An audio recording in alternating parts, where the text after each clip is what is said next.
Well, the World Cup kicks off in Qatar on Sunday. For more than a decade, millions of migrant workers have toiled to build 8 stadiums, a renovated airport and a completely new public transportation system. But human rights groups say Qatar's migrant workers are often forced to labour under extremely poor conditions. They're demanding compensation. There's never been a World Cup like this one. The first in the Arab world, boasting 8 state-of-the-art stadiums, by far the most expensive tournament in FIFA history. And the most controversial one. For years, human rights organizations have criticized the working conditions on Qatar's construction sites. Thousands of migrant workers suffered wage theft, paid extortionate recruitment fees, or even died under unexplained circumstances. Malcolm Bidali worked as a security guard in Qatar for 3 years. The Kenyan spent a month in a Doha jail after exposing how Qatar treats its migrant workers. Cramped living conditions. This is where you live like 6, 8, 10, 12 people in one room, depending on how generous the employee is feeling. And long working hours. According to the Qatar labor law, it's supposed to be 8 working hours, 8 hours a day, plus an additional 2 hours overtime. But you find companies working in excess of 12, 13, 14 hours. International trade unionist Dietmar Schäfers heard such accounts when he traveled to Qatar to examine the country's working and living conditions. The German acknowledges that Qatar's government recently introduced some more worker-friendly legislation. According to Schäfers, however, many of those improvements only exist on paper. Qatar simply needs to better control the reforms it has initiated. We need many more inspectors. We need much more drastic penalties if employers do not comply with the new laws. And that's missing so far.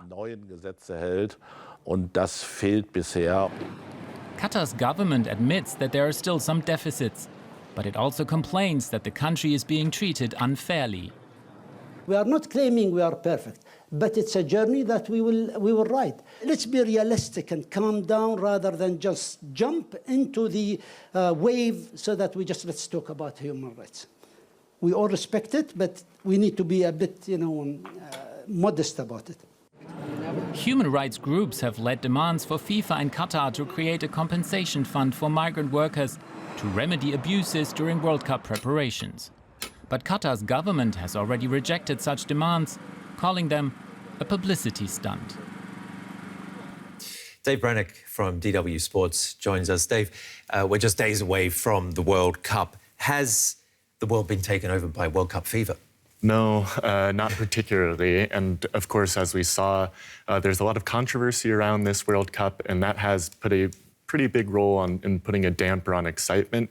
The migrant labor issues here, the questions of labor conditions in Qatar, human rights issues in the country as well, have really kind of toned down the usual pre-World Cup buzz that you'd expect. I think also there are some sort of logistical issues. It's during the middle of the European season, so it feels a bit rushed. There were Bundesliga games just a week ago, so it kind of feels almost out of nowhere, no time to build up excitement. And of course, in the Northern Hemisphere, it's the first Winter World Cup. So that's normal for some parts of the world, but for the majority of the planet, this is a kind of new experience. Yeah, true. Usually the streets are buzzing here, but a lot of people don't even want to watch the World Cup this year. So the human rights issues, but also for fans who are interested in the World Cup and want to actually go and see it, especially LGBTQ fans, what's the situation like there in Qatar? Yeah, I mean, homosexuality is criminalized, and tournament organizers have given kind of vague assurances about the safety of fans that are planning on attending.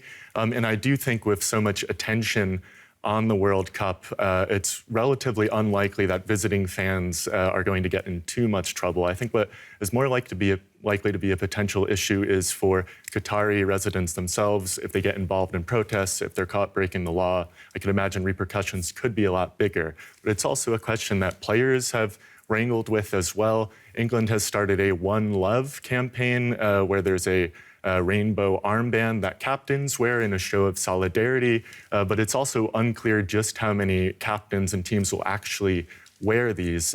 We have a clip here from Hugo Lloris, the French captain, on his thoughts about it. When we are in France and we welcome foreigners, we often want them to follow our rules, to respect our culture. And I will do the same when I go to Qatar, quite simply. So I can agree or disagree with their ideas, but I have to show respect for that. So as we see there, that's a relatively common response. And personally, I think it's a bit of a cop-out, but I think it shows what's a bit farcical about the entire thing.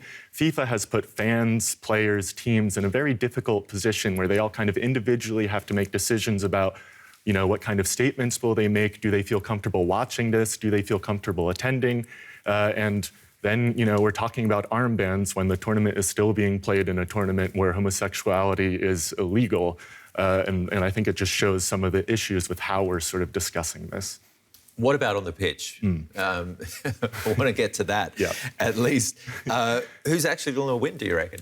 Oh, I mean, and again, I called out someone for copping out just a second ago. I might do it myself. Because it's the middle of the season, so many big names are injured. Teams haven't really had time to gel. I think it's going to be very unpredictable. A lot of people are talking about South American teams, maybe Messi lifting it with Argentina in his last big go. I think if I had to pick on live television, which it seems I do, I would say Germany. They've not been in the best form, but they're always good at surprising and getting ugly wins. So could be them. Okay.